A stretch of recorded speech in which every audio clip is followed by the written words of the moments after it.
नमस्कार. मी गीताली विनायक मंदाकिनी. मिळून साऱ्याजणी मासिकाची मी संपादक आहे. मिळून साऱ्याजणी मासिकांनी विद्याबाळ अध्यासन प्रकल्प 2 सुरू केला. त्याच्यामध्ये स्त्री चळवळ आणि मी या विषयावरती आम्ही विविध व्यक्तींशी बोलतो आहे. आज आपल्याकडे आली आहे वैष्णवी ढोरे. नमस्कार वैष्णवी. खूप छान नमस्कार. वाटलेलं आहे. वैष्णवी ही डान्सर पण आहे, सामाजिक भान आहे, आणखीन काय काय आहे ते आपण सगळं गप्पातून बघूया. तर तू मला सांग की स्त्री चळवळ तुझ्या आयुष्यात कधी आली का कधी आलीच नाही? अ, स्त्री चळवळ म्हणजे जन्मानं तर स्त्री बनवलंच होतं मला आणि चळवळ आजूबाजूला घडतच होती. त्यामुळे पण त्याचे धडे मला वाचायला शिकवले माझ्या आईनं. त्यामुळे हां. मला असं वाटतं स्त्री आईचं काय नाव? सुशीला. बा तर मला स्त्री चळवळ इंट्रोड्यूस केली माझ्या आईनं, बर. हां. ती म्हणजे काय तिच्या करते? वागण्यातनं. बरोबर. ती काय करते आई? माझी आई होममेकर. मी 7वीत होते तेव्हा माझी आई देवाघरी गेली. हो, मग मी बरं. 13 वर्षांची होते तेव्हा. हो. पण त्या 13 वर्षांच्या आयुष्यात तिनं मला हां. पूर्ण स्त्रीवादी भूमिका जी असते किंवा तिची मतं हां. आणि माझी आई माझ्यासाठी ती जसं मी म्हणते की जिजाबाईंनी स्वराज्य दिलं शिवाजी महाराजांना, तसंच माझ्या आईनं मला हे स्त्रीवादी स्वराज्य दिलं. हो. तर माझ्या आयुष्यात तिच्यामुळे आलं. बरं. आणि तुझं बालपण कसं गेलं मग? माझं बालपण म्हणजे उन्हाचं असतं ना, रणरणतं ऊन, हो, हो, तशा बरं. ह्याचं माझं बालपण गेलं. ओके. कुठल्या भागातली तू? पुण्यातली? मी पुण्यातली. मी बरं. कोथरूडमध्ये संत ज्ञानेश्वर नगरमध्ये म्हणजे आपलं कर्नाटक हायस्कूल आहे हो, ना, हो. तिथे मी हां. लहानाची मोठी झाले. हां. माझे वडील खूप लहानपणी गेले होते. मग मी हो, 3 वर्षांची म्हणजे असताना बरं. हां, हां. माझे वडील देवाघरी गेले. हां. मग माझी आई तिच्या माहेरी आली. मग माझ्या हां. आजी आजोबांसोबत हां. माझे 2 मामा, मावशी हां. असं एक 10-12 लोकांच्या घरी हं. एका वस्तीतल्या घरात मी राहिले. बरं. हां. संत ज्ञानेश्वर वसाहतीमध्ये. आणि मग अशा पद्धतीनं म्हणजे बालपण माझं तिथे गेलं. असं. हो. आणि शिक्षणाच्यासाठी तुला संघर्ष करायला लागला का शिकायचं असतं आणि शिकत गेलीस? शिक्षणासाठी संघर्ष नाही करायला लागला, कारण माझ्यासोबत माझी आई होती आणि हां. तिनं हे बाळकडू रुजवलं माझ्यात, हां. की हां. शिक्षण किती ते महत्त्वाचं आहे, महत्वाचं खूप आहे. हां. महत्त्वाचं आहे असं. हां. आणि लहानपणापासून मला आठवते, की मी जे खेळ खेळत आले ना, हं. मुळात मी वस्तीत राहिला असल्यामुळे आणि मी अशी चुणचुणीत मुलगी होते. म्हणजे मला कसं अभ्यास, डान्स, त्यानंतर आणखी ॲक्टिव्हिटीज काहीतरी करायचं, खूप अशी ॲक्टिव्ह मुलगी होते मी. हां. त्यामुळे माझ्यासाठी खेळ आणि मला भावंडही नव्हती कोणी, हो, घरातली बरं. सगळ्यात हो, छोटी. हो. त्यामुळे माझे गेम्सच मुळे असायचे की हां. मी शाळेतनं घरी आले, मी अभिनव विद्यालयामध्ये हां. शिकले मराठी माध्यमात.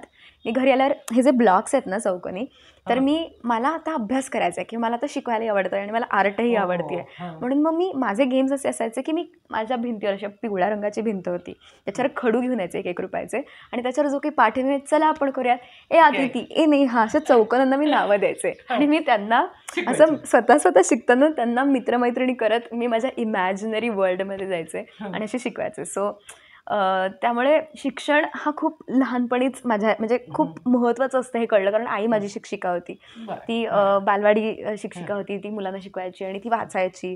त्यामुळे मी लहानाची मोठी तिला बघत झाले की बापरे, मलाही करायचं आहे, पुस्तक हे हातात असलं पाहिजे. त्यामुळे शिक्षण खूप स्मूथली टफ केलं, म्हणजे पुढे नंतर आईनंतर वगैरे. पण माझ्यात ती जिज्ञासा नेहमी होते की मला शिकायचं आहे, मला करायचं आहे. मग तू किती शिकली म्हणजे? मग मी बॅचलर इन इंग्लिश लिटरेचर केलं SP कॉलेजमधून. मग पुढे मी खैरागढ़ महाविद्यालयातनं मास्टर्स इन भरतनाट्यम केलं. सो त्यानंतर मी अखिल गांधर्व महाविद्यालयाची भरतनाट्यममधली परीक्षा दिली, विशारदची, माझ्या पुण्यातल्या गुरु स्वाती दैठणकर मॅम त्यांच्या अंडर. सो शिक्षण वाईज मी शिकतच होते. पण तेव्हा तुझी आर्थिक परिस्थिती कशी होती मग? का तू काही करत करत शिकली, म्हणजे कंबा शिकवा किंवा त्या पद्धतीने, का आजी आजोबांनी केलं शिक्षण? तर आई जेव्हा होती तेव्हा अर्थात म्हणजे मला काही बघायचं नव्हतं, फक्त शाळेत जायचं होतं. त्यानंतर माझी आई ज्या वर्षी गेली त्या वर्षी माझी शाळेची फीस माझ्या सरांनी भरलेली, घोटकर सरांनी शाळेचं, की वैष्णवी, मी तुझ्या वर्षीची फी भरतो. आणि त्यानंतर माझ्या आजी आजोबांनी भरलेली 9वी-10वी. आजी आजोबा पण, आजोबा माझे एक सिक्युरिटीचं जॉब, वॉचमॅनची ड्युटी वगैरे करायचे. आजी लोकांच्या घरी जाऊन स्वयंपाकाची कामं करायची. पण त्यांना माहिती होतं, कारण मी त्या काळात मी पुन्हा नाटकांमध्ये काम करायचे. त्यामुळे मी सकाळी शाळा, दुपारी आपला विरंगुळा, संध्याकाळी नाटकाच्या तालम्या वगैरे असा झोन होता माझा. तर त्यांनी मला सगळं पाठबळ पुरवलं त्यांच्या परीनं असं. त्यांनी मला शिकवलं आणि त्यानंतर मग मी माझ्या वस्तीत काय करायचं, आठवीत असतानापासून मी माझ्या कॉलनी म्हणजे माझ्या वस्तीतल्या मुलांना म्हणायचं की घरी या आणि तुम्हाला जे असेल 30, 40, 50 रुपये द्यायचे ते द्या, मी तुम्हाला शिकवत जाईल. सो मग मला असं व्हायचं की मला आणखी शिकायला पण मिळतं, मला त्यांना शिकवता पण येतं, मला थोडेफार पैसे पण मिळत आहेत आणि अशा पद्धतीनं मग मला छान चाललंय. सो त्यामुळे मला असं मी माझी कमवत गेले 7वीत अशी अनावधानानं. पण याच्यामध्ये वस्तीत असताना नाच शिकवणं आणि ते सुद्धा भरतनाट्यम, तर ते आवडायचं लोकांना, म्हणजे मुलांना त्यांना तू शिकवायचीस ना? हा म्हणजे मी अभ्यास शिकवायचे पहिल्यांदा, तेव्हा ते अभ्यासाचे क्लास घ्यायचे मी त्यांचे, शाळेतले अभ्यास. हां. पण मी डान्सही त्यांना शिकवायचे, म्हणजे कधी कधी काही कोणाला इंटरेस्ट असेल की या शिकवा, किंवा गणेशोत्सवात मला काहीतरी कोरिओग्राफ करायचे कारण वैष्णवी ताईला डान्स येतो, मी त्यांना बोलवायचे चला आता आपण काहीतरी पोवाडा बसूयात. सो असं माझे उद्योग चालू असायचे. आणि मग तू प्रोफेशनली करायला लागलीस भरतनाट्यम हो, किंवा अशी, तर ते कुठल्या एजला आणि कसं? तर मुळात भरतनाट्यम माझ्या आयुष्यात कसं आलं ते आधी सांगते मी. खूप इंटरेस्टिंग किस्सा. सो मी माझे बाबा गेले होते, मी 3 वर्षांचे होते. माई मला आजोळी घेऊन आली म्हणजे आजी-आजोबांकडे माझ्या. तर तिथे नुकतेच बाबा गेलेले आणि 3-4 महिन्यांचा काळ आणि मी 3 वर्षांची. मी अशी नऊवारी पहिल्यांदा आयुष्यात नेसली आहे, छोटे केस आणि खूप काय म्हणतात चुणचुणीत आणि नाटकी मुलगी. अजूनही मी तीच आहे म्हणा, पण तरी. तर मग परफॉर्मिंग आर्टिस्ट असतातच थोडे जास्त एक्सप्रेसिव्ह ना. Sorry but like thank you. या म्हणजे जास्त कशाला म्हणायचं हे पुन्हा वेगळंच आहे. पण म्हणजे आम्ही जास्ती नसतो असे तुम्ही नॉर्मल असाल म्हणताना.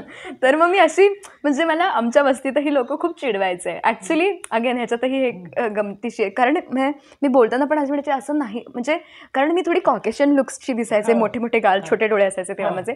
तर मला ते सगळे चायनीज, चिंगचॉंग, लॉलीपॉप असे काही चिडवायचे. तर म्हणायचे की तुम्ही असं नाही बोलायला पाहिजे. म्हणजे तेव्हाही मी त्यांना जाऊन सांगायचं की हो, त्यांना मी असं म्हणायचे जशी मी त्यांची शिक्षिका आहे की तुम्ही असं नाही बोलू शकत वगैरे. त्यामुळे ते असं की अच्छा ही कोणीतरी वेगळी आहे, ते गुड लाईक हां ते चालायचं नाही. आणि मी खूप मी भांडायचं तेव्हापासून की तू कसं काय असं मला बोलला वगैरे त्या टाईप्समध्ये.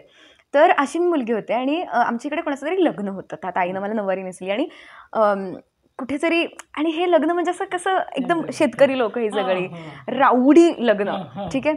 आणि आम्ही सगळे बसलोय ह्या लग्नामध्ये आणि तिथे काहीतरी गाणी चालू झाली स्टेजवरती. आता ही सगळी मुलं आमच्याकडची मोठी मोठी मुलं वगैरे स्टेजवर जाऊन नाचायला लागली. तेव्हाची ती हिंदी गाणी असतील काय. तर मी आता ही सगळी मुलं नाचतात, एकही मुलगी त्यांच्यात नाचत नव्हती. पण त्या 3 वर्षांच्या वैष्णवीला काय वाटलं मला माहिती नाही, अजूनही मी पण त्याच शोधात आहे की काय वाटलं असेल मला तेव्हा. मी उठले, मी आईचा हात सोडला, ते आठवत नाही, हे आईनं मला सांगितलं आणि माझ्याकडे एक व्हिडिओ क्लिप आहे. तर मग मी उठले आणि मी गेले आणि मी तो पदर खोचून नाचायला लागले, मनमुराद नाचायला लागले. ती मुलंही माझा हात पकडतात, तेही माझ्यासोबत नाचतात, मी पण त्याच्यासोबत नाचते, फुल भावानुभव करत मी नाचते. तर त्या दिवशी माझ्या आईने बघून तिला इतकं कौतुक वाटलं आणि लोक म्हणायला लागले अहो किती छान नाचते तुमची मुलगी. तेव्हा आईला कळलं की माझ्या मुलीला कदाचित याच्यात रस असावा. तर आईनं जाऊन मग मला पुढे लावलं भरतनाट्यम. माझ्या शेजारीच एक कथकचा क्लास होता, तिनं विचारलं की तू इथे क्लास करशील का वगैरे वगैरे. मग ते म्हणाले की खूपच लहान आहे असो नका. पण माझ्या आईला धीर धरवे ना, कारण तिला आता कळलंय हे आहे माझ्या मुलीच्यात, let me do something about it. त्यामुळे मग माझी आई परत दुसऱ्या क्लासला घेऊन गेले की माझ्या मुलीला शिकवतात, तेही म्हटले की छोटी आहे. मग असं करत करत करत मी आपोआप आले छत्रे सभागृहामध्ये, जिकडे स्वाती दैठणकर मॅम भरतनाट्यम शिकवत होत्या. आणि त्यांना बघितलं, मग शिकायचं का गं त्याने विचारलं. म्हटलं हो मलाही शिकायचं आहे. मग तिकडे मुलं नाचत होती, भरतनाट्यम करत होती, कृष्णलीला करत होत्या, त्या अजूनही आठवते माखन चोरी वगैरे, की त्या गोपिका म्हणतात की आमचे कपडे दे कृष्णा, हे सगळं करत होते. आणि मग मला बघून खूप असं मज्जा वाटली की कुठलं तरी वेगळंच विश्व आहे आणि मला पण जायचं ह्या विश्वात असं. मग त्या दिवशी मी जे डान्सचे घुंगरू बांधले ते आय थिंक ते जे बांधलेच गेले. आणि मग त्याच्यानंतर माझ्या गुरु ज्या आता माझ्या दुसऱ्या गुरु आहेत रमा वैद्यनाथन, त्या दिल्लीच्या आहेत आणि संगीत नाटक अकॅडमी, आणि खूप छान भरतनाट्यम नृत्यांगना आहेत त्या भारतातल्या. तर त्या मी 10वीत असताना मी त्यांचं काहीतरी एक पेपरमध्ये नाव पाहिलं आणि म्हटलं काहीतरी वर्कशॉप आहेत चला जाऊ. मला माहिती नाही की त्याच्यात रजिस्ट्रेशन वगैरे करायचं, काही नाही, मी आपलं बघितलं गेले. आणि मी त्यांना जेव्हा डान्स करताना पाहिलं काहीतरी झालं. आणि तेव्हा ऑलरेडी माझा ख्वाडा हा सिनेमा आला होता आणि म्हणजे तेव्हा मी आय वॉज लाईक थिएटरमध्ये मी खूप होते, ॲक्टिंग करत होते. आणि मग मी त्यांना पाहिल्यानं म्हणलं की मला असं नाचायचं आहे. आणि त्या दिवशी मी सगळं सोडलं. त्याशी मला हेच करायचं आहे, मला माझे मुद्दे ह्या शैलीतनं मांडायचे आहेत. आणि मग तेव्हापासून नृत्याची साधना वाढली. मग त्यांनी मला होकार दिला की वैष्णवी मी शिकवेन तुला. मी माझं बिढार उचललं आणि रवाना झाले दिल्लीला. मग हे असं किती वर्षी? हे माझं ग्रॅज्युएशन झाल्यावर म्हणजे 2018 पासून मग मी दिल्लीलाच माझा प्रवास चालू झाला. आणि मग तुला पुणे आणि दिल्ली याच्यामध्ये सांस्कृतिक आणि सोशिओ पॉलिटिकल वगैरे असं काय जाणवलं? खूप जास्त, म्हणजे खूप जास्त. कारण मी एक छोटं उदाहरण द्यायचं म्हणजे ना, मी जेव्हा रमाकांतकडे गेलेले ना, तेव्हा मी एक अशी दावणी म्हणजे एक प्रॅक्टिस साडी नेसलेली, एक म्हणजे आमची एक प्रॅक्टिस साडी असते, अर्धी साडी जी मद्रासी लोक घालतात. तर ती साडी, मोठा टिक्का, आंबाडा, आणि एकदम अशी मी घाबरणारी की दिल्ली म्हटल्यावर ओ माय गॉड, निर्भया प्रकरण असलेलं. मला खूप भीती वाटायची. आणि तेव्हा मी 18 वगैरे वर्षांची, मी अशी खूप घाबरायचं की दिल्ली, ताई दादा, म्हणजे मी अशी खूप कावरी बावरी वैष्णवी होते. आणि आज मला लोक जेव्हा विचारतात की दिल्ली काय तुझ्यासाठी, आणि मी जेव्हा दिल्लीला गेले, मी तिथे 7-8 वर्ष राहिले, किंबहुना बदलत गेले दिल्लीसोबत, तेव्हा मला असं वाटतं की दिल्लीनं मला ओळख दिली, दिल्लीनं मला फ्रीडम दिला, दिल्लीनं मला आकाश दिलं उडायला. आणि जेव्हा मी आत्ता 4-5 वर्षांपूर्वीच मी एक कविता लिहिलेली, आज मैंने उसको इंसान होते देखा, आज मैंने औरत को मुस्कुराते देखा, मैंने देखी हुई औरत ने साड़ी नहीं पहनी थी आज, बस अपनी बाहें लपेटी थी, जैसे एक कबूतर अपने एक पंखों के अंदर, ना बिंदी ना गजरा, बस अपनी बाहों में बाहें अटकाए, स्वतंत्रता का काजल लगाए वो खड़ी थी, सबसे सुंदर नारी लगी थी वो मुझे, क्योंकि मैंने एक औरत के नजरिए से जो उसे देखा था. त्यामुळे जेव्हा मी आणि ही कविता मी एकदा एका आम्ही प्रॉमिनॉड मॉलला गेलेलो तिकडे माझ्या गुरूंसोबत सगळे, आणि आम्ही गेलेलो, आम्ही चालतोय आणि मला एक आजी दिसल्या. आता ह्या आजींचं वय असेल साधारण 80 वगैरे, आणि ह्या आजी मला पेन्सिल हिल्स, पूर्ण सुरकुतलेलं अंग, पण तरीही सुरकुतलेल्या अंगांवर म्हणजे लिपस्टिक आहे, छान मेकअप, आणि म्हणजे कारण माझा संबंध फक्त आपली हातात घेतलेली आजी काठी टेकवतीये किंवा ह्या त्या वयातल्या अशी एक काल्पनिक, किंवा मी पाहिलेल्या माझ्या गावाकडच्या आज्या अशा होत्या. पण जेव्हा मग मी स्वतःला प्रश्न विचारला की मी हिला आजी पण म्हणावं का, नो की म्हणजे मी अशा एवढी हे झाले की वाव, ती पेन्सिल हिल्समध्ये ह्या वयात इतकी फिट, आणि हे काय बघितलं मी. आणि त्यानंतर मी इतकी इन्स्पायर्ड झाले त्या काकूंना, त्या ताईंना पाहून. आय एम लाईक वो. आणि हे सगळं दिल्लीनं मला दिलं. किंवा तिकडे आधी मी घाबरायचे 5 मिनटं चौकातही एकटं जायला किंवा कुठे. आता जेव्हा मला कोणी विचारतं सोडायला येऊ का काय, नाही मी जाईल का. हे सगळे छोटे छोटे बदल जे माझे झाले ना, ते मला असं वाटतं दिल्लीमुळे. कारण दिल्ली खूप बिनधास्त, खूप फ्री, आणि त्यामुळे जेव्हा तुम्ही दिल्लीच्या स्पेशली मुली बघता, तुम्हाला फार तफावत जाणवेल. कारण पुण्याच्या मुली तरी आणखी आहेत तशा, पण दिल्लीच्या मुली फार बिनधास्त, त्यांना त्यांचं एक मत आहे, आणि खूप स्ट्रॉंग मत आहेत त्यांची, आणि खूप स्ट्रॉंग ओपिनिएटेड मुली आहेत. कारण तो सोशल, कल्चरल, पॉलिटिकल तो त्यांच्यावरती आलेला परिणाम आहे. तू मगाशी सिनेमाचं बोललीस, तर सिनेमामध्ये कशी थिएटरमधून गेलीस, मग कोणी विचारलं, मग कुठला सिनेमा? अच्छा, तर माझी सुरुवात झालेली, मी म्हटलं तसं मी वस्तीत खेळायचे. हां, आणि ती 3-4 वर्षांची मुलगी, आणि आम्ही टिपरी पाणी का लगोरी वगैरे असं काहीतरी खेळत होतो.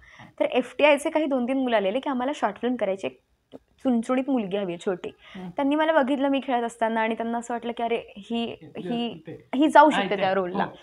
त्यांनी मला विचारलं काय गं, करशील का गं पिक्चरमध्ये काम. आता मी तर उड्याच म्हणायला लागले, हो या माझ्या घरीकडे, चला मी घेऊन जाते.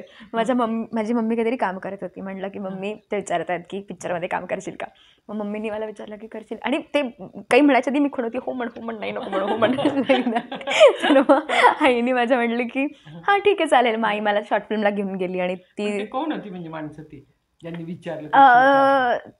अभिजित घुले नावाचे दिग्दर्शक होते, आणि मी शोधते त्यांना खूप वर्षांपासून, कारण मला ती सीडी हवी, कारण ती माझ्याकडून हरवली शाळेत असताना. तर मग तेव्हा 365 दिवस का काहीतरी असं नाव होतं त्या सिनेमाचं, आणि खूप वर्ष झाले आता, म्हणजे साधारण 24 वगैरे वर्षांपूर्वीची गोष्ट ही, 22-23. तर गिरणी कामगारांच्या आयुष्यावरतीचा हा सिनेमा होता, शॉर्ट फिल्म होती. आणि त्याच्यात ही छोटी मुलगी म्हणते की कुठे भाऊ वगैरे असं काहीतरी झोन होता. माझी आई माझ्यासोबत शूटला आलेली. आता मी 3 वर्षांची मुलगी, मला रोल आठवतोय, मी झोपलेले आणि तो येतो आणि मला उठवतो आणि मला म्हणतो की कुठे आहे, आणि मी काहीतरी म्हणते मला नाही माहिती असं काहीतरी. पण ते झोपताना पण मला असं होतं की माझे डोळे नाही हल्ले पाहिजे, मी झोपली असं वाटलं पाहिजे. हे सगळं त्या 3 वर्षांच्या मुलीच्या डोक्यात चाललेलं. तर म्हणजे मग ती शॉर्ट फिल्म केली मी. त्यानंतर मला वेड लागलं म्हणजे सिनेमाचं वेळ, कारण तोवर मी डान्स करतच होते ऑलरेडी. आता मला सिनेमा, अभिनय हे सगळं पण आवडायला लागलं. त्यानंतर मी नाटकाच्या ग्रुपमध्ये, माझ्या मामाचा मित्र होता यतीन माझिरे म्हणून. तर माझ्या मामाचा मित्र घरी यायचा सारखा आणि तो संक्रमण पुणे नावाची नाटकाची संस्था चालवायचा. तर तो सांगायचा, अगं आमचं उन्हाळी शिबिर आहे. आता उन्हाळी शिबिर नाटकाचं म्हटल्यावर मी मम्मीकडे बघितलं, मम्मी प्लीज पैसे भर आणि मला जाऊ देत, मला जायचं आहे लाईक दॅट. कारण तिला माहिती आहे मी किती वेडी आहे. तर मग तिची की ठीक आहे, पण आता मी तुला एक काम करणार, कारण मी जेवढी काय म्हणतात चुणचुणीत तेवढीच मी आगाऊ पण होते, तेवढेच मी डांबरट पण होते, खोडसळ होते. मी रोज माझी एक चप्पल जाऊन आणि रोज माझ्या आईचा बेदम मार खायचा. म्हणजे माझ्या घरचे म्हणायचे, रोज माझ्या घरचे म्हणायचे तुझा एकही दिवस जात नाही ना रडल्याशिवाय, लाईक दॅट. मी अशी खूप कार्टी पोरगी होते. तर मग आई म्हणले की ठीक आहे, तू 10 पैकी मी तुला मार्क्स देणार. जर तू छान वागलीस आणि सगळे 10च्या 10 पैकी गुण मिळाले तुला, तरच मी तुला नाटकांच्या तालमीत त्या पाठवणार ह्याला. मग आता त्या 10 मार्कांसाठी तरी मी उठायचं व्यवस्थित, खूप शाण्यासारखी, हो जाऊ आता मी. मग त्याची ठीक आहे जा. सो असं करत मी तो ग्रुप केला. मग त्याच्यानंतर मी त्यांच्यासोबत प्रायोगिक, मग त्यांना माझं काम खूप आवडलं, मला खूप शाबासकी मिळायला लागली आणि त्याच्यासोबत माझा नाटकाचा प्रवास चालू झाला. त्याच्यात मी अनेक नाटकं केली, थेंबांचे टपाल, त्यानंतर आता पास, 20चं गणित, अशी अनेक प्रायोगिक एकांकिका स्पर्धा केल्या, भरपूर उत्कृष्ट अभिनेत्री, बालकलाकार हे सगळं मिळालं. आणि मग अशी शाळेतही रोज की मला हे सर्टिफिकेट मिळालं, शाळेतही मी मॉनिटर हे सगळं करते. सो माझं कलाकार म्हणून एक आयुष्य तेव्हापासून आपोआप ते घडत होतं. आणि ते कबीर म्हणतो ना की गुरु कसा असतो, हातून एक हात ठेवतो आणि बाहेरून पेटवत जातो त्याला घडवायला.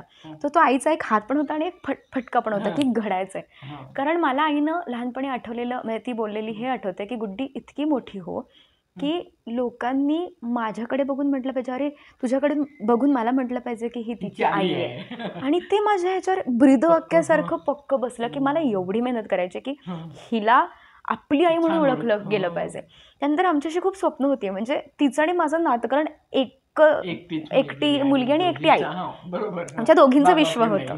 त्यामुळे आम्ही अगदी जसं मिळूनही साऱ्या जणी, किंवा तो मैत्रीचा जो घट्ट हात आहे ना, त्यामुळे माझी आई ही ती मैत्रीण होती. आणि माझ्या आईचं आणखी वेगळं म्हणजे तुम्ही म्हटलात की ही स्त्रीवादी चळवळ कशी आली, कारण माझी आई एक सामान्य कुटुंबात वाढलेली, लवकर लग्न झालेलं, लवकर विधवत्व आलेलं, तरीसुद्धा माझ्या आईनं खूप लहानपणीच प्रश्न विचारायला सुरू केले. खऱ्या अर्थानं मी तिला झाले तेव्हा ती 20 वर्षांची होती, पण आणि तिनं 10वी शिकलेली, त्याच्यावर तिनं पुढे डिप्लोमा कोर्स करून, बालवाडी शिक्षिकेचा कोर्स करून एका शाळेत लागली. लोकांच्या घरी स्वयंपाक करायला जायची की 4 पैसे आणखी मिळतील, माझी मुलगी आणखी 4 गोष्टी शिकेन. पुन्हा घरात शिवणकाम करायची आणि खूप पुन्हा रात्री वाचत बसायची 2-2 वाजेपर्यंत. आणि हे सगळं करत असताना ना ती फक्त मला सांगायची, आणि कविता लिहायची माझी खूप सुंदर कविता लिहायची. जरी तिला आणि ती मला नेहमी म्हणायची की मला नाही मिळालं हे सगळं, मला शिकायचं होतं, तर तू ह्याचा फायदा घे, तू हे सगळं कर जे मी नाही करू शकले. त्यामुळे म्हणजे मला आठवतंय माझी आई म्हणजे विधवा होती ना, तर माझ्या मावशीच्या लग्नात लोक आता म्हणतात विधवेनं हळद नाही लावायची, माझ्या आईनं जाऊन लावली की माझी बहीण हवी लावणार. किंवा ती जास्ती जीन्स वगैरे घालू शकत नाही, माझी आई छान राहायची, माझी आई म्हणायची चल आपण जाऊयात, आम्ही ट्रिप्सनं जायचो, माझी आई जीन्स घालायची.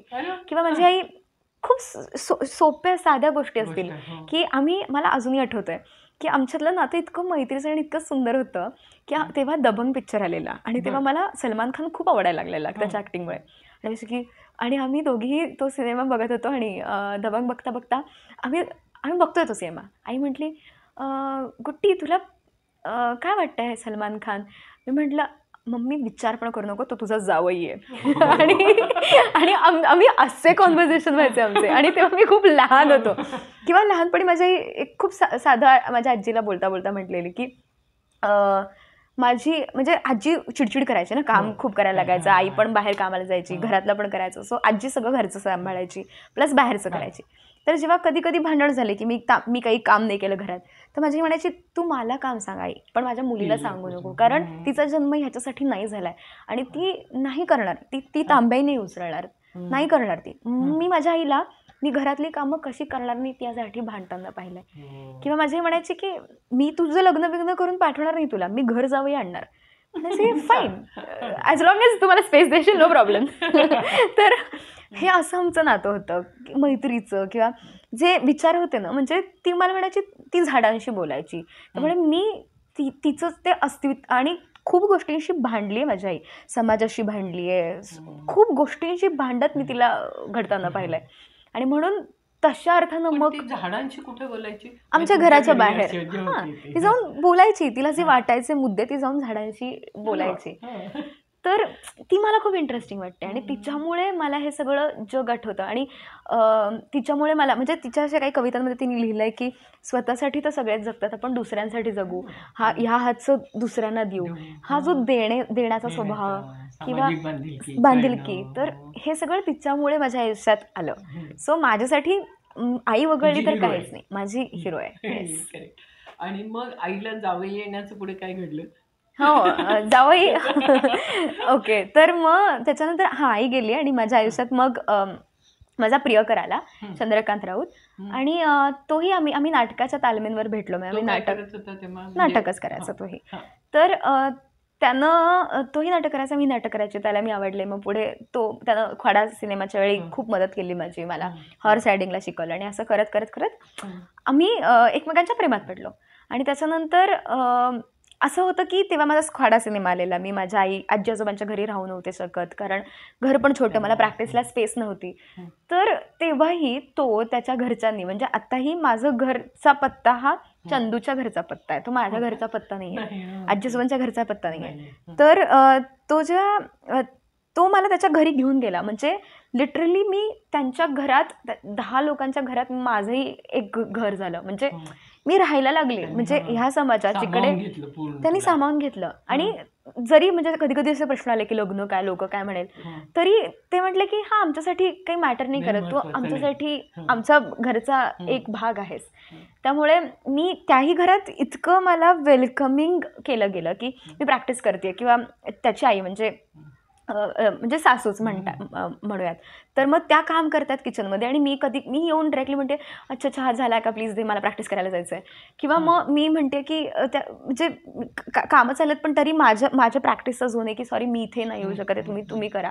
हे सगळं तिथे पण मला आपसूक मिळालं. म्हणजे मग मला असं झालं की हे एक पोषक वातावरण असणं किंवा हे जे समजूतदारपणा, आणि त्यांच्याही ह्याच्यात खूप सामाजिक वारसा असल्यामुळे त्यांच्याही घरात त्यांनीही मला खूप मदत केली. आणि तिथे माझी जडणघडण झाली, कारण मी त्यांच्या घरीच जायला लागले जेव्हा मी साधारण 16-17 वर्षांची असेल. आणि हा चंदू तुमच्या वयात किती अंतर आहे? आमच्या वयात 10 वर्षांचं अंतर आहे. तेच मला वाटतं. आणि तो काय शिकलेला वगैरे? त्याचं मराठी दलित साहित्यामध्ये त्यानं मास्टर्स केलेलं. आणि सिनेमा, थिएटर, ॲक्टिंग, डिरेक्शन, ह्या सगळ्या म्हणजे कला ह्या क्षेत्रात. हो. आणि घरचं वातावरण, त्याचे आई वडील ते काय करतात? आणि आता त्याचे आई वडील शेती वगैरे करतात. आणि त्याच्या घरात म्हणजे मुळशीला. आणि त्याच्या घरात म्हणजे मोठं कुटुंब आहे त्याचंही. त्याची आजी, आई वडील, भाऊ बहीण. आता घरी गेलं तर असं होईल की प्रत्येकाचं एक झोन आहेत, कारण एक 12 लोकांचं कुटुंब. त्यानंतर आजींचं काहीतरी वेगळं चालू असतं, कारण आजी खूप जुने आहे. त्यामुळे आजींचं असं असतं कामाचं कोण करणार, हे कोण करणार. किंवा मी नाचत असते की तुझं हे नाच गाणं किती दिवस चालणार. किंवा मग अण्णांचं असतं पुस्तक त्यांचं, किंवा काहीतरी डिबेट, तुला काय वाटतंय हा मुद्दा बरोबर का तो मुद्दा बरोबर. श्रीकांत तर त्याच्या झोनमध्ये असतो, त्याचं उर्दू, गझल, शायरी, शेरो शायरी वगैरे, नज्म किंवा एखादं कविता, त्याच्यावर डिस्कशन असतं. प्रिया दिदीचं म्हणजे प्रत्येकाचा एक झोन आहे त्या घरात. आणि प्रत्येक जण म्हणजे इट्स अ लाईक फॅमिली. आणि प्रत्येक जणांना बांधून ठेवणारा एक दुवा म्हणजे कला. कारण प्रत्येक जण कलेच्या प्रती, म्हणजे मला झपूर झाला. मी आत्ता माझा बहिणाबाई चौधरींचा कार्यक्रम केला आणि त्यांनी सांगितलं यू प्लस फॅमिली मेंबर्स किती. मला आकडा द्यायला लागला 17. आता मला असं कळलं की एवढ्या लोकांना तिथे नाही पाठवणार, कारण माझ्यासोबत माझं पूर्ण हे अख्खं बिढार येतं. म्हणजे माझ्या आजी आजोबांसकट, मावशी, नाना नानींसकट ही पण 12 लोक. आणि पुन्हा ह्या सगळ्यांना घेऊन हा माझा कलेचा संसार ही लोक गाढा चालवतात.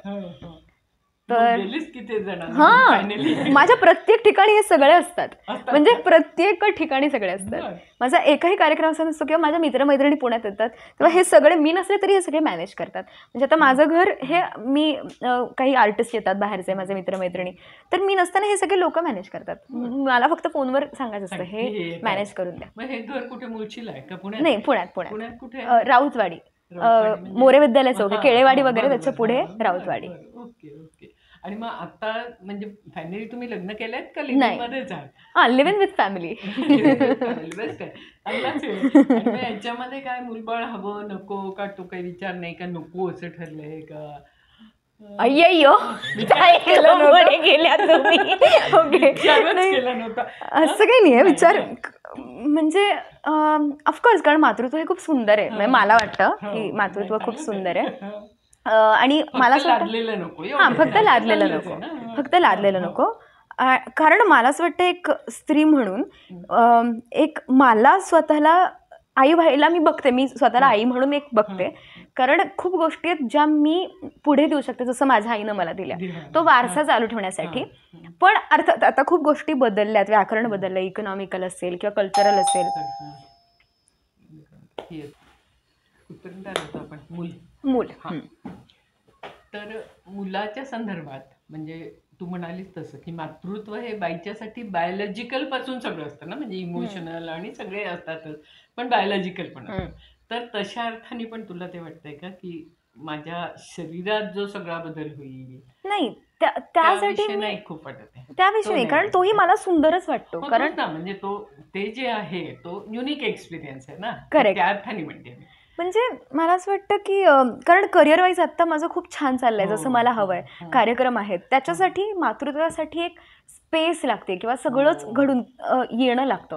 तर मला असं वाटतं I look forward for that. मी पाहते ते, पण कधी हे ठरवणं थोडं अवघड आहे. आता तुझं वय काय आहे? आता मी 27. ओके, खूपच मोठी झाली आहे. पण ठीक आहे, माझं मानसिक वय अजून 3च आहे. शारीरिक 27 आहे. Okay okay. आता करत असताना म्हणजे जेव्हा तू देशी विदेशी पण गेली आहेस ना, तर तुला हे जे कला सादर करतेस त्यावेळेला जे प्रेक्षक असतात त्यांच्या रिॲक्शन्स असतात, त्यामध्ये असा काही फरक जाणवतो की इकडे असं झालं, तिकडे असं झालं, तिकडे असं झालं? म्हणजे देश वाईज किंवा स्टेट वाईज काहीतरी मराठी माणसं वेगळीच रिस्पॉन्ड करतात, हिंदीवाली वेगळीच करतात, इंग्लिश वेगळीच करतात, आणि अजून कुठे परदेशात गेली असतील तर तिथे अजून वेगळीच करतात. हा, म्हणजे हा वेगळेपणा आहे प्रत्येक ठिकाणी, पण वेगळेपणा पण खूप सारखेपणाचा वेगळेपणा आहे. म्हणजे कारण कला ही खूप मानवी असल्यामुळे प्रत्येक जण, जेव्हा मी करुण भाव करते तेव्हा ती स्त्री असो पुरुष असो, अमेरिकेतला माणूस असो अथवा पुण्यातला असो, तो रडतोच, कारण तो भाव तोच आहे. पण इंटेन्सिटी कमी अधिक प्रमाणात आहे. म्हणजे जेवढं उदाहरणार्थ मी एक पाटील इस्टेट म्हणून एक वस्ती आहे पुण्यामध्ये, तिथे मी बुद्ध पौर्णिमेला जाऊन वस्तीमध्ये डान्स सादर केलेला आणि मी तिथे एक अभंग केलेला, अबिर गुलाल. तर तो अभंग केल्यावर एक मुस्लिम काकू आल्या माझ्याकडे आणि त्यांनी माझी पदरांनी दृष्ट काढली आणि त्या खूप रडल्या. इथपर्यंत एवढं मला कधीच कोणी असं दृष्ट काढली नव्हती, एवढं कोणी रडलं नव्हतं. म्हणजे अर्थात जेव्हा मी हाच डान्स साऊथ कोरियाला केलेला तेव्हा एक साऊथ कोरियन बायका येऊन इमोशनल होऊन त्या म्हणल्या we like it so much.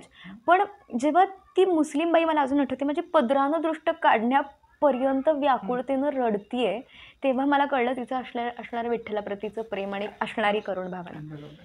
तर मला असं वाटतं कला ते, आणि जेव्हा मी बायकांच्या समोर आझादी वगैरे अशा जो मी नाचते तेव्हा बायकांचा जो भाव, त्यांच्या डोळ्यातली स्वप्न, किंवा मी त्यांच्यासमोर दुर्गा सादर करते आणि त्यांना सांगते की तुम्हीच दुर्गा आहात. तुम्ही जेव्हा कोणाला तुमच्यावर हात उचलून देण्याची हिंमत कशी काय करू शकता, कारण तुमच्या हातात आहे ना त्रिशूल. जेव्हा मी हे सगळं म्हणते आणि सादर करते माझं नृत्य, तेव्हा आपसूक त्या अशा बिचाऱ्या बसणाऱ्या बायका अशा होतात. तर हा हा सिम्पल आणि छोटा एक बदल आहे किंवा त्यांना ही जी सिम्प्लिसिटी जी कलेच्या ह्याच्यातनं आणता येते ती अशा ह्याच्यात कमी अधिक प्रमाणात आहे. कारण इथपर्यंत पोहोचला नाही गेलाय. एक आवाज पण त्यांच्यात ते जागं करू शकतो.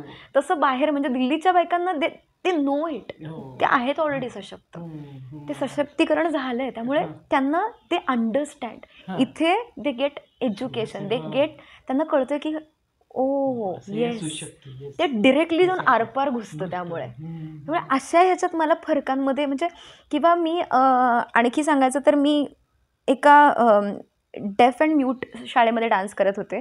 तर तिकडे त्या आता मला असं झालं की मी काय नाचू, कशी, गाणंच नाही ऐकू येणार आहे ह्यांना, तर कसं कळणार ह्यांना मी काय नाचते. पण जेव्हा मी नाचले आणि मी कम्युनिकेट, कारण डान्स ही मुद्रिकल भाषा आहे ना, म्हणजे शारीराची साईन लँग्वेजच आहे ना. त्यामुळे जेव्हा ते आल्यानंतर ते माझ्याशी कम्युनिकेट केलं आणि त्यांनी सांगितलं की ताई तू हे केलंस ना, तो माझ्यासाठी आणखी वेगळाच रिस्पॉन्स होता.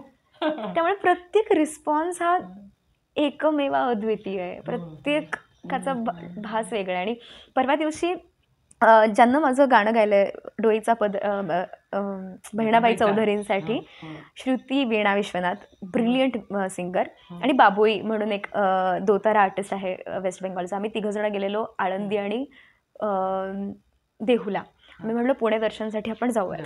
आम्ही तिथे गेलो. आम्ही जेव्हा आतमध्ये गेलो तर त्यांनी आमच्याकडे बघितलं आणि म्हणलं की तुम्ही तुमची कला इथे सादर नाही करू शकत किंवा नाही करू शकत, कारण तुमची वाद्य वेगळी आहेत किंवा तुमचा पेहराव वेगळा आहे किंवा नाही. त्यांनी नकार दिला. त्याच्यानंतर माझ्यातली ती दुर्गा संचारली, म्हणलं की का नाही करू शकत, आम्ही करणार. त्यांनी पुन्हा नाकारलं. आम्ही एकमेकांकडे पाहिलं. आम्ही म्हणलं आपण नाचूया तिथे, आपण गाऊया तिथे. तिनं सुरू केलं पसायदान. ते लोक येऊन म्हणतात आम्ही थांबू कसे, पण ते थांबवतात पण व्यर्थही आणतात. त्यानंतर आम्ही म्हणलं चला आपण चोखामेळा करू. आम्ही गेलो गेटपाशी बाहेर, आम्ही चोखामेळा, ताईनं गायलं, त्यानं बाबोईनं वाजवलं आणि मी नाचायला लागले. नाचता नाचता मला असं झालं की हे जे आतापर्यंत मी फक्त म्हणायचं की उंबरठ्यासी कैसे शिव आम्ही जातीहीन, आम्ही फक्त म्हणायचो. पण आज मला कुणीतरी नकारलं की तू नाही नावू शकत. मला ते इथपासून आलं, मला आवनी आणायला लागला. ते मला फील झालं आणि तेव्हा करायला लागला प्रत्यक्ष तेच फील झालं. आणि तिथे आजूबाजूला जी लोकं होती त्यांनी अक्षरशः पाया पकडले, आम्हाला हार घातले, आम्हाला म्हटले अरे तुम्हीच आहात विठ्ठल जणू काही. तर जेव्हा ह्या लोक हे म्हटले अरे ह्या बंदिस्त देवळात काय कराल, इथे आम्हाला आमचा विठ्ठल मिळाला. तर आणि ते ढसाढसा रडतात, लोकांच्या पायात अश्रू. एक मुलगी येऊन ढसाढसा रडून म्हणते की थँक्यू, तुम्ही जो अनुभव दिला तो नाही कळू शकत, म्हणजे शब्दात मी वर्णू नाही शकत आहे. तर हे जे सगळं अनुभव आहेत ना, तर मला वाटतं ते खूप आतमधून येतं, साचलेपणात नाही येतं. आणि मुळात माणूस हा खूप ओपन आहे, खूप ओपन आहे. पण हे रूढी परंपरा किंवा व्यवस्था पण तरी कलेसारख्या गोष्टी आहेत जे त्यांना मोकळं करायला लावतात. बंडखोरी करते आणि विद्रोह. फारच सुंदर आहे. आणि तुला आता कसं वाटतंय, म्हणजे तू जेव्हा परदेशी पहिला प्रवास केलास, म्हणजे तू जसं म्हणाली की तू वस्तीत राहणारी मुलगी, तरी तू चुणीत आणि रिबेलियस होती. त्याच्यामुळे तू काही फार खांदे टाकून की काय मी वस्तीत राहिले बिचारे मी वगैरे असं कधी केलंच नसेल. तरी जेव्हा आपण दुसऱ्या देशात जातो तेव्हा एक कुठेतरी थोडीशी भीती असते म्हणून, किंवा विमानात पहिल्यांदा बसतो तेव्हा थोडं काहीतरी असतं. तर तो अनुभव कसा होता? तर मला जेव्हा माझ्या गुरूंनी सांगितलेलं वैष्णवी रमाकांनी की आपण सिंगापूरला जातो, माझा सिंगापूर हा पहिला दौरा होता. Was very excited. I like, पण तुम्हाला सांगू का ताई, it's very like this thing. पण मी लहानपणीच त्या वस्तीतनं जाताना ना, मी नेहमी आकाशात बघायचे, मी नेहमी विमानं बघायचे. आणि माझ्यासाठी कधीच मला असं वाटलंच नाही की यार कधी, मला नेहमी वाटत होतं की मी बसणार आहे, ये तो होगा, कब ना कब तो होगा पर होगा. Like I knew it I gonna set. There was not even a chance of doubt की हो मी कधी बसणार, मला पण बसायचंय, मैं बैठूंगी, मुझे पता है मैं बैठूंगी. त्यामुळे जेव्हा मी बसले ना तेव्हा म्हणलं हे येतो म्हणजे पता था, असं ते आतून काहीतरी होतं ना की मी करणार, मला माहिती आहे मी परदेशी जाणार, असं लहानपणापासूनच एकंदरीत एक गणित मी स्वतःशी आखलेलं. त्यामुळे जेव्हा गेले तेव्हा मला असं वाटलं well done, you did it, like that, की थँक्यू, लाईक दॅट. आणि अर्थात मी आईला खूप मिस केलं, कारण आमचं स्वप्न होतं एकत्र जायचं. आणि मी माझे घोळ घातले, म्हणजे लॅपटॉप चेक इन बॅगेत नाही टाकायचा असतो, तर मी आपली ला ला ला ला ला ला ला ला ला, मी माझ्या झोनमध्ये. त्यामुळे माझा लॅपटॉप मी कधी चेक इनमधून केबिनमध्ये काढला पण नाही, तो मस्तपैकी चाललाय आपला. नंतर मला अक्कल आली, मग मी माझ्या गुरूंच्या मुलींना आणि माझ्या मैत्रिणींना विचारलं की दीदी ये लॅपटॉप चेक इन नहीं करना था. नहीं, मैंने तो कर दिया, जैसे वो बता रहे थे ध्यान का था. हम लाइक वो हो गया, अब क्या करें, लाइक दॅट, यू नो, जैसे Vaishnavi no it's not allowed and stuff like that. पण सुदैवानं काही झालं नाही. मग तिकडे पोचला, आय लाईक फुल्ली ला ला ला, मी आय एम लाईक वो वो वो what is happening, like that. त्यामुळे खूप मज्जा आली.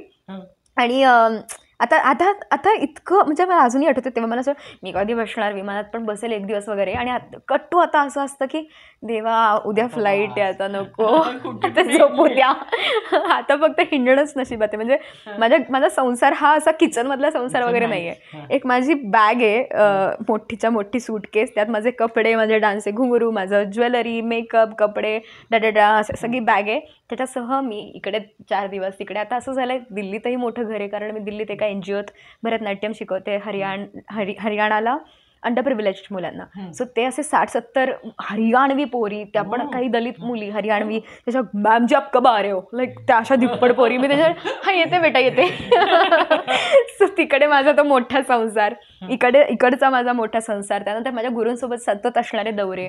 त्यानंतर आता ही जी फॅमिली आहे ना, जी एकमेकांना म्हणजे जसे संत एकमेकांच्या सानिध्यानं राहायचे, की एकमेकांच्या विचारांना राहायचे, तेव्हा मला असं, आणि नेहमी मला असं नेहमीच वाटतं मी बांधून राहणारी नाही आहे, मी खूप ओपन आहे. आणि मी एका ठिकाणी 5 दिवसानंतर थांबवूही शकत नाही. मला असं वाटतं आता मला कुठे करायचं, आता मी कुठे डान्स करू, आता कुठे जाऊ, आता मी काय करू.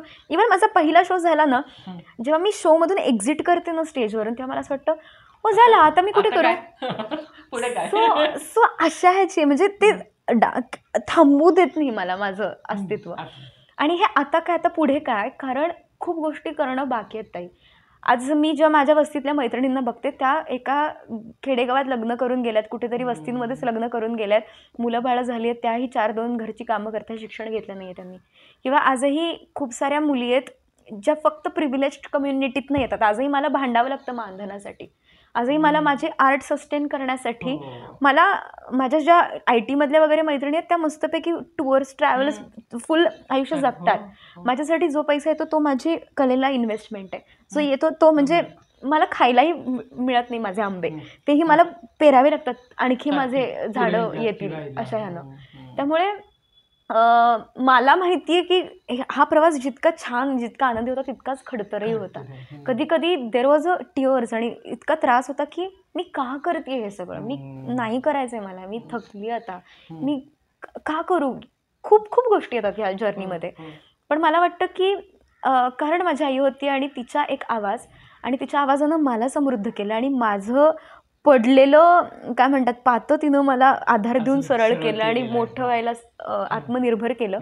तर खूप गोष्टी आहेत. आणि कला हे इतकं मर्यादित आणि सीमित राहिलं जाळं, की आपण किती लोक आहेत आपण बघतो की they come from very poor community, आणि दे स्टील पर्स्यू आर्ट. नाही करत ते लोक, त्यांना माहिती नाही हे ऑप्शन्स आहेत, हे ॲव्हेन्यूज आहेत. त्यामुळे किंवा असे किती आवाज आहेत आपण मांडतोय नृत्य किंवा गाण्याद्वारे, की जे मांडायला हवेत, किंवा जी खंत आहे ती व्यक्त करायला हवी आहे. कारण मला हे नक्की माहिती आहे की कलेत एवढी ताकद आहे की काय म्हणतात पाझरालाही पाणी फोडेल तो, अशी त्याची किमया आहे. त्यामुळे हे आयुष्यही कमीच असणार आहे अर्थात, पण खूप करायचं आहे, खूप मांडायचं आहे. खूप मुलींना, मैत्रिणींना, मित्रांना, ज्या त्यांच्या मैत्रिणींना घेऊन ह्या चळवळीत उभे राहतील, आणि हे मोठं जाळ आहे मला असं वाटतं. कारण कसं आहे की कला आपण म्हणतो काय ग्रेट असते असं तसं, पण ती पोट भरायच्या वेळेला तू आता म्हणालीस तसं, आणि त्याच्याकरता समाजाला एक जाणीव असायला लागते ना, म्हणजे कलेची किंमत ही. तुला काय काय वाटतं की म्हणजे ही महाराष्ट्रात किती आहे, दिल्लीत किती आहे, परदेशी किती आहे, असा फरक आहे का? खूप फरक आहे, खूप फरक आहे.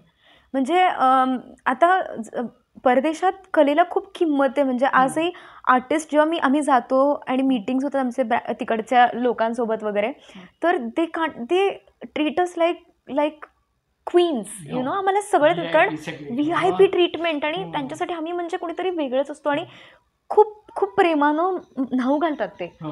दिल्लीमध्ये बघाल तर मी येते आर्ट कम्युनिटीतनं, कारण हो. गुरु, माझे गुरु भाई बहीण किंवा आणखी आर्टिस्ट, मी फक्त सगळे. आर्टिस्ट कम्युनिटीत असल्यामुळे we come for each other, कारण दॅट इज द कम्युनिटी. आता मी कॉमन लोकांना नाही ओळखत तिकडे, मी फक्त आर्ट कम्युनिटीत बघते. आणि हा थोडा प्रिव्हिलेज क्लास असल्यामुळे, कारण दिल्ली त्यातून artist community, they work for each other, कारण त्यांना आर्ट सर्वायवल हवंय.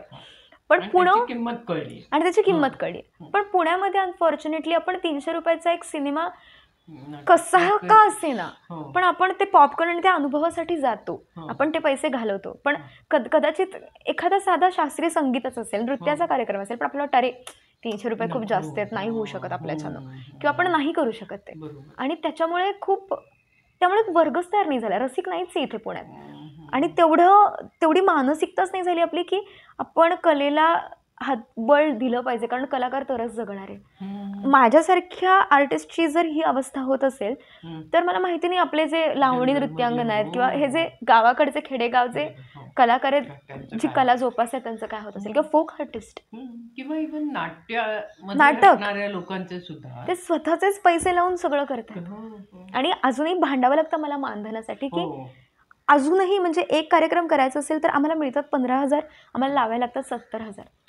आणि का ही परिस्थिती आहे प्रत्येक ठिकाणी. मला सांगावं लागतं की ट्रीट आर्टिस्ट वेल, गिव्ह प्रॉपर रेम्युनरेशन. मला सतत पोस्टला सांगायला लागतं प्लीज या कार्यक्रमाला, आणि तरीही असा जागरूक मित्रमैत्रिणी आप्तेष्ट परिवार येणार. पण असं म्हणजे मी स्वतःला हा प्रश्न विचारते की मी किती जाऊन बघते की अरे हा कार्यक्रम मी पाहिलं पाहिजे, हे काहीतरी मला देईल, कलेला जागत करेल. तर हा मला आणखी खूप स्कोप वाटतो करता येण्यासारखा कलेला हातभार लावण्यासाठी. जे सगळं कमर्शियलायझेशन झालंय ना, त्या सगळ्यामध्ये तुला असं दिसतं की जास्ती उन्नत होत जाईल कला, का उलट वाटतं? मला असं वाटतं there are people, there is hope of course. कारण असं नाही आहे, कारण मी पाहिलेत असे आर्टिस्ट जे अशा आर्टिस्टसाठी काम करतात. कारण आता 2 वेगवेगळे ग्रुप्स आहेत. एक असे आर्टिस्ट आहेत जे फक्त आणि फक्त तेच नाचत आहेत किंवा तेच गात आहेत किंवा तेच वाजवत आहेत, म्हणजे एक सत्तीकरण जे म्हणतात ना तसं आहे त्यांचं. पण असेही काही आर्टिस्ट आहेत ते म्हणतात किती आपणच करायचं, लेट मी ब्रिंग सच आर्टिस्ट ज्यांना प्रोत्साहन हवंय, त्यांना पाठबळ हवंय, आपण अशा आणू. म्हणूनच मी स्वतः आता एक फेस्टिवल चालू केला आहे, सुशीला फेस्टिवल, माझ्या आईसाठी. मी मागच्या वर्षी माझ्या ह्या अंडर प्रिव्हिलेज मुलांना घेऊन आले होते, 40-45 मुलांना दिल्लीवरून. यावेळी पण मी श्रुती वीणा विश्वनाथ बाबुई, हे वेस्ट बेंगॉलवरून येणारे दूतारा आर्टिस्ट किंवा हे फोक आर्टिस्ट, मला यांचा कार्यक्रम पुण्यात ठेवायचा आहे अलॉंग विथ माझ्या गुरु.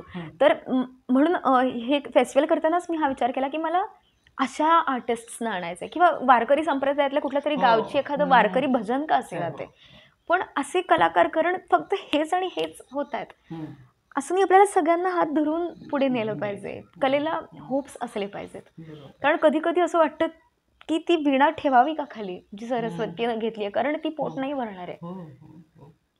पण ते प्रेम इतकं आहे की तरीही ते म्हणतं की नाही तू करत राहा, कुणीतरी एखादं असेल. आणि तसंच दिसतंय ना, अचानक कुणीतरी येतं. म्हणजे मला आठवतं आम्ही रमाकांतसोबत नाचायला गेलेलो NCPA, आणि तिकडे एक रसिका आला आणि he love the art so much. He said की मी काय करू, माझ्या गुरूंनी सांगितलं की हे 4 माझे विद्यार्थी आहेत, ते लांबून माझ्याकडे शिकायला आलेत सगळं सोडून, तुम्ही ह्यांना स्कॉलरशिप द्या. त्या माणसानं हसत 2 वर्षांसाठी आमच्या सगळ्यांना 10,000 महिन्याला स्कॉलरशिप चालू केली. अशी लोक आहेत. मी जेव्हा रमाकांतकडे गेले, मला एक कोणीतरी भला माणूस भेटला ज्यानं मला स्पॉन्सर केलं की वैष्णवी तुला करायचं ना कर. त्यामुळे मला असं वाटतं there is miracle in this world. Of course there is. जर इथून तुमचं 100% असेल ना, कसा तरी योग जुळून येतो आणि होतं. आणि एक मनस्वास्थ्य, शांती, म्हणजे ज्याने आपण आध्यात्मिक असं बोलतो, स्पिरिच्युअल, ते कलेचं कसं असतं आणि कुणाला ते साधतं किंवा साधत नाही, किंवा कुणी त्याकडे त्या दृष्टिकोनातून बघतं का? हां, तर हे पण अगेन ह्याच्यातही खूप साऱ्या ब्रांचेस आहेत की कलाकाराचं, म्हणजे मी स्वतःचं सांगते की जेव्हा मी स्वतः या प्रॅक्टिसमध्ये होते की मी का डान्स करते, तर आधी अर्थात उत्तरं वेगळी होती. आधी मी नाचायचे ॲप्रिसिएशनसाठी, सर्वायवलसाठी, की मला हे करिअर करायचं आहे, माझं घर बांधायचं आहे माझं ह्याच्यावर. आणि कट्टू मग ॲप्रिसिएशन, मग खूप लोकांचं जेव्हा आपल्याला खूप प्रेम मिळतं किंवा आपण कुठेतरी आपल्याला सतत एक सेंटर ऑफ अट्रॅक्शन होतो आपण, तेव्हा मग कुठे मला अहम तर येत नाही आहे ना, माझ्या कलेत मीपणा तर येत नाही ना, कारण जेव्हा मीपणा येईल तेव्हा ती कला नसणार आहे, ते मी पण असणार आहे. आणि मग ते अध्यात्माकडे नाही जाणार आहे, मग ते सरळ सोपी मार्ग नाही जाणार आहे, लिबरेट नाही करणार, ते मूव्ह नाही करणार. तर मग मी स्वतःला नेहमी रियालिटी चेक घ्यायचं की मला तो अहमपणा तर येत नाही आहे ना, मी अजून स्थिर, मी ग्राउंडेड तर आहे ना. तर हा जो रियालिटी चेक सोबत मला असं वाटतं देर वॉज अ टाईम की मी कमर्शियली बघतीये का ह्याच्याकडे, म्हणजे पैसा मला पैशासाठी मी करते का समाधानासाठी करते का माझ्या आवाजासाठी करते. सो हे सतत चेक करत मी स्वतःच असते. आणि मला इंडिव्हिज्युअली पर्टिक्युलरली असा आर्टिस्ट व्हायचा आहे की मला कमर्शियल आर्टिस्ट नाही व्हायचं आहे. मला माझ्या मुद्द्यांसाठी, मतांसाठी मला फरक नाही पडत मी कुठे नाचते. मी एका वस्तीतही तितक्याच आनंदानं नाचू शकते, मी एका देवळाबाहेर पण तितक्याच आनंदाने आणि एका स्टेजवर पण तितक्याच आनंदानं नाचू शकते. पण अगेन ज्याला जे हवं आहे ते त्याला साधतं. जर तुम्हाला फेम नेम हवा आहे तर ऑफकोर्स तुमची कॉलिंग वेगळी असते. तुम्हाला शांती हवी आहे तर कॉलिंग वेगळी आहे. जर तुम्हाला द्यायचं आहे, फक्त प्रेम द्यायचं आहे किंवा शिक्षण द्यायचं आहे कलेद्वारा गुरु होऊन, तर ती कॉलिंग वेगळी आहे. तर of course nothing is good or bad, प्रत्येकाचा तो आपला रस्ता आहे. पण आय प्रेफर की मला नाचायचं, अर्थात मला खूप नाचायचं आहे, सतत नाचत राहायचं आहे, प्रयोग करायचे, दौरे करायचे. पण ह्याच्यात मला एवढंच आहे की बाबा प्लीज तू मीपणाचा त्याला स्पर्श नको, नाहीतर मग त्यातलं ती साय आहे ना ती मग ती हरवून जाईल. याच्या संदर्भामध्ये तुला असं जाणवलं का की इथे ते कमी आहे, म्हणजे एवढ्या लार्जर याच्यामध्ये कलेकडे बघणं, आणि परदेशात जास्ती आहे, परदेशात खरंच काहीतरी ते शोध घ्यायचा प्रयत्न करतायत कलेतून आणि टिपिकल नाही आहे का, असं काही नाही आहे? मला असं वाटतं प्रत्येक ठिकाणी अगेन म्हणजे असं आहे की शहरातही एखादा व्यक्ती असा आहे की जो आत्मानंद शोध घेतोय, किंवा गावातही एखादा असा व्यक्ती जो आत्मशोध घेतोय, किंवा इंटरनॅशनल लेवललाही असा एखादा व्यक्ती आहे. सो हे खूप कमी आहे, खूप अर्थात खूप कमी आहेत अशी लोक, पण आहेत. आणि मला असं वाटतं जे जास्त निसर्गाशी कनेक्टेड आहेत ना, मग ती फोक आर्टिस्ट असू देत, कारण म्हणूनच त्यांना पैसा तर काय मिळतोय, पण ती साधनाच त्या आत्मानंदासाठी करतात ते लोक. आणि म्हणून जे निसर्गाच्या सानिध्यात जास्ती आहेत ना, त्यांचा ओढ आणि त्यांच्या त्या कलेत ते काय म्हणतात समरसता ती निसर्गाशी दिसते, ते सेल्फलेसनेस तो दिसतो त्यांच्या कलेत.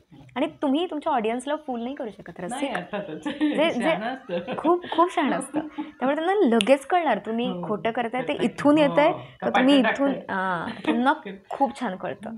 त्यामुळे ते जे आंतर्य असे ते बाहेरही दिसे. त्यामुळे इट्स प्रत्येकाची ती एक जर्नी आहे. पण असं काही नाही आहे की इथे जास्त आहे किंवा तिथे कमी आहे. पण अर्थात मला भारतात असे आर्टिस्ट जास्ती वाटतात जे आत्मानंद शोधतात कम्पॅरेटिव्हली दुसरे. म्हणजे जॅपनीज काही आर्टिस्ट आहे, म्हणजे जपानमध्ये आहेत की जे आत्मानंद, जे शांती शोधतात. जपानमध्ये मला असं वाटलं.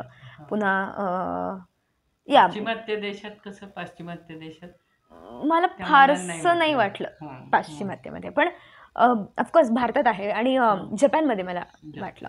आणि आता भविष्यात काय काय करायचंय तुला? एक समाज बदलणं कलेच्या माध्यमातून, चांगलं काहीतरी होणं, माणसाची उन्नती होणं. खरं समाज बदलणं अवघड आहे फार, म्हणजे ते, पण तरी सुद्धा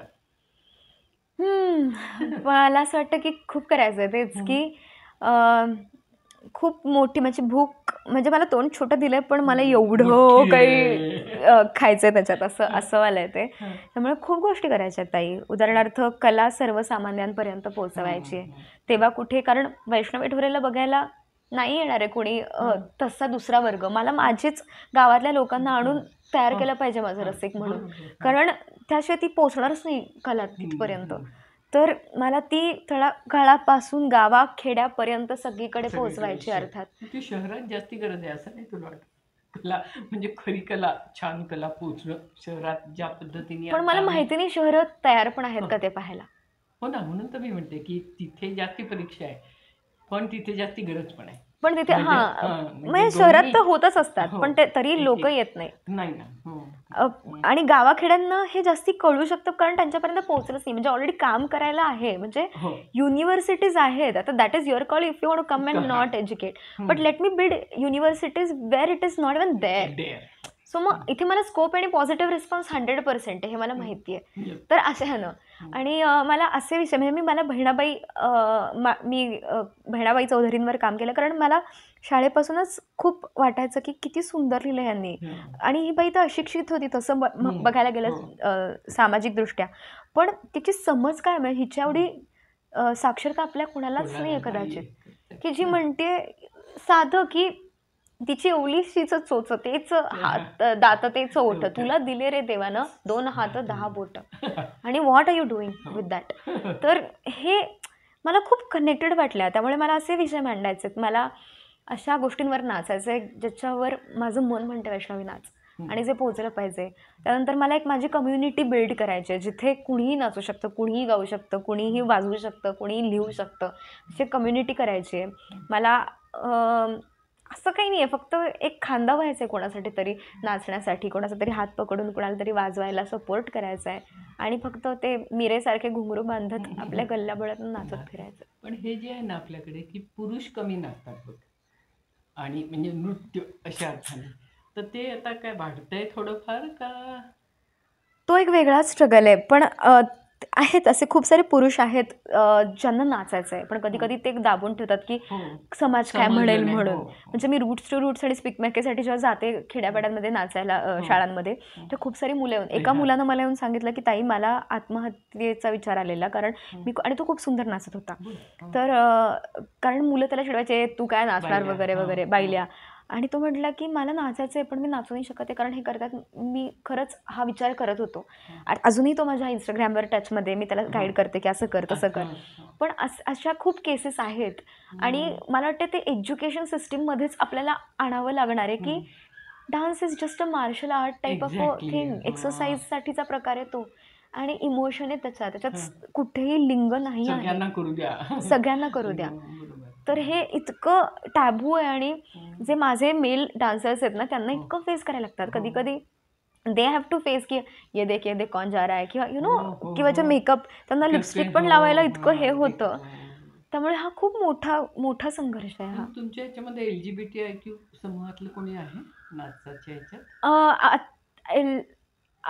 आहेत म्हणजे 4-5 लोक आहेत जे मी ओळखते, ज्यांना पर्सनली जे करतात, जे ओपन झालेत, जे करतात. हा, असे 4-5 लोक आहेत मी ज्यांना ओळखते. आणि त्यांना कशी वागणूक मिळते? जेव्हा तुम्ही आर्टमध्ये असताना तेव्हा लोक तुम्हाला टाळाच वाजवणार. जेव्हा तुम्ही नाचता किंवा तुम्ही तेव्हा तिथे असता तेव्हा लोक तुमच्याकडे टाळाच वाजवणार, कारण ते तुम्ही सांगता तिथे तुम्ही की हो मी हे करतो, आणि तुम्ही प्रेमानं स्वीकारता. त्यामुळे माझं असं असतं की माझ्या मित्रमैत्रिणींना सांगणं की जे तुम्ही आहे ते स्वीकारा, आणि तो स्वीकारण्यापासूनचा बदल आहे पहिल्यांदा. स्वतः स्वीकारण्यापासून. तुम्ही घातले ना ते घुंगरू, तर मग जोरात पाय आपटत नाचा, कळू दे 4 लोकांना तुम्ही घुंगरू घातले, आणि तेव्हाच ते बदलू शकेल. किंवा तुझे हे घुंगरू जगभर चांगले वाजू दे, नाचू दे. खूप शुभेच्छा, खूप मस्त वाटलं. थँक्यू.